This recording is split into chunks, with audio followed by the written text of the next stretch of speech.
Barcelona និង PSG នឹងត្រូវប៉ះគ្នាក្នុងក្របខ័ណ្ឌ Champions League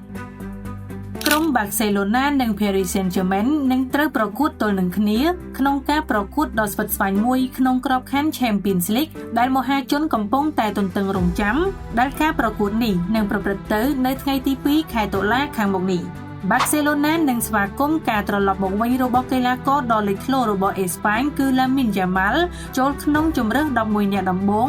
ហើយគ្មានការសង្ស័យទេថាកីឡាករបម្រុងស្លាបល្បឿនលឿនរូបនេះនឹងបង្កការលំបាកយ៉ាងខ្លាំងដល់ខ្សែការពារក្រុមភ្ញៀវចំណែកឯក្រុម Paris Saint-Germain វិញនៅក្នុងការប្រកួតកន្លងមកបានយកឈ្នះ Atalanta នៅក្នុងលទ្ធផល